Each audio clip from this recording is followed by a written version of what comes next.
guys, pag-usapan lang natin ang breaking news. May pasabog nga naman kasi ang bali-balita. Ngayon, exclusive na pinag-uusapan. Daniel Padilla gustong mag-ninja moves kay Catherine Bernardo. Go, go, DJ! Yan kasi ang mga naririnig natin pinag-uusapan at yan din kasi ang mga reaction ng maraming tao after nilang mabalitaan ang isa't isa na meron pa rin silang gusto sa isa't isa. Kita nyo naman na alam naman natin kasi kahit hindi gaanong nagmamadali ang Katniel sa kanilang balikan dahil abala sila sa kanilang project. Dahil alam naman natin kasi meron silang pangarap at sabay silang nangangarap ngayon.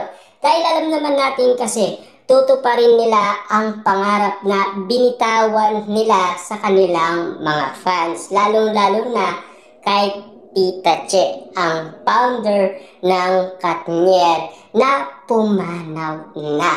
Na alam naman natin kasi malaki ang respeto ni Daniel Padilla at Catherine Bernardo kay Tita Che. Na alam naman natin kasi yun ang pinakaunang legit fans ni Catherine Bernardo na talagang masasabi natin na super fans ni Catherine Bernardo si Tita Che. Bilang paggalang at pagmamahal at respeto, pinakita ni Catherine Bernardo ang kanyang matapat na pusong nagmamahal na ang gusto ni Tita Che ay magbalikan ang Katniel.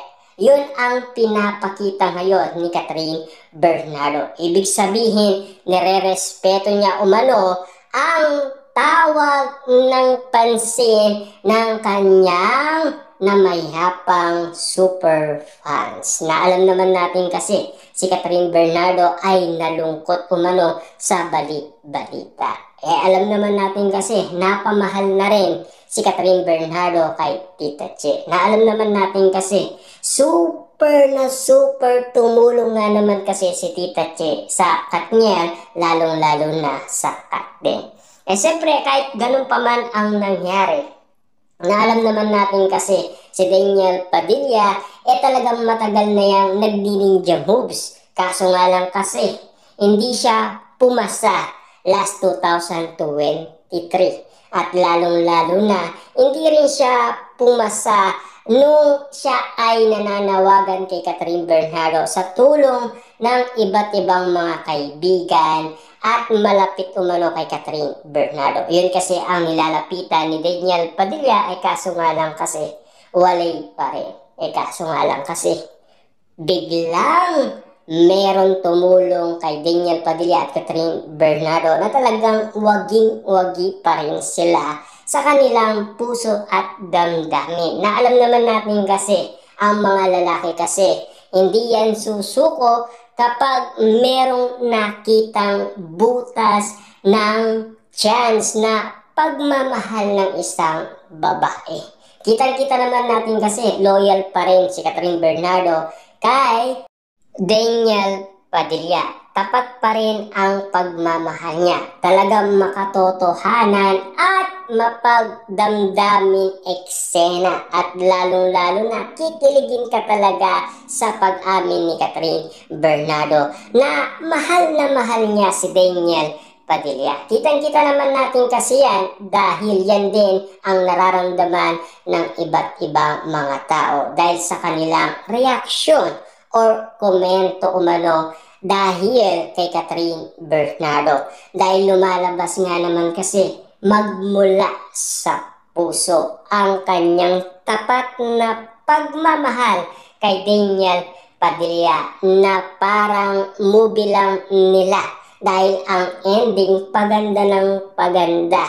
Parang movie lang ang nangyayari umano sa Katniel. Kita-kita niyo naman siguro dahil yan ang mga ginagawa ni Direk Cathy na mukhang excited lahat ng karamihan na magbalikan umano sina Catherine Bernardo at Daniel Padilla. Pero Nakikita niyo naman siguro ang ninja moves ni Daniel Padilla ngayon na ginagawa. At siyempre, super saya ngayon ni Daniel Padilla dahil happy na siya dahil sa naririnig niyang bali-balita ngayon. Hindi na katulad last 2023. Alam naman natin kasi kung talagang sila ang tinadhana, sila pa rin. At lalong-lalo na kung talagang sila ang pinaglapit ng tadhana, talagang sila pa rin. Walang magagawa umano kahit na sinong tao, lalong-lalo na ang pamilyang Bernardo. Dahil si Catherine Bernardo, tapat ang kanyang pagmamahal at respeto. At lalong-lalo na ang pagiging loyal niya sa kanyang pagmamahal kay Daniel Padilla. Kitang-kita naman natin yan na pinag-uusapan na yan. Lalong-lalo na kasi nakakabaliw nga naman kasi ang eksena nila. Parang talagang serye na inaabangan natin kung kailan nating marinig muli si Catherine Bernardo at Daniel Padilla sa kanilang pag-amin. Lalong-lalo na sa mga nababalitaan natin na talagang mapapawaw ka na lang at kikiligin ka na lang sa mga bali-balitang napakaganda.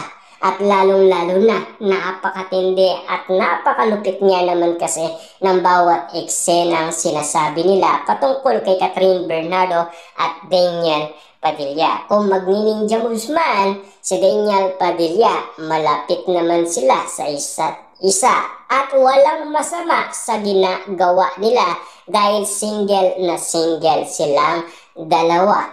Kasi iisa lang ang sinisigaw nila sa isa't isa, ang kanilang pagmamahalan na umabot nga naman kasi ng 11 years na mahirap nga naman kasing bitawan at kalimutan. Hanggang ngayon kasi nare-realize nila na mahal pa rin nila ang isa't isa hanggang ngayon. Tapat pa rin ang kanilang pagmamahal. Wagas na pag-ibig nga naman kasi ang inihintay natin kina Daniel Padilla at Catherine Bernardo. Totoong-totoo nga naman kasi ang kanilang damdamin sa isa't isa at lalong-lalo na sa kanilang nararamdaman sa isa't isa. Ramdam yan ng iba't ibang mga tao. Kitang-kita niyo naman siguro kung bakit yan ang nangyayari umano kina Catherine Bernardo at Daniel Padilla. Dahil mahal naman nila ang isa't isa.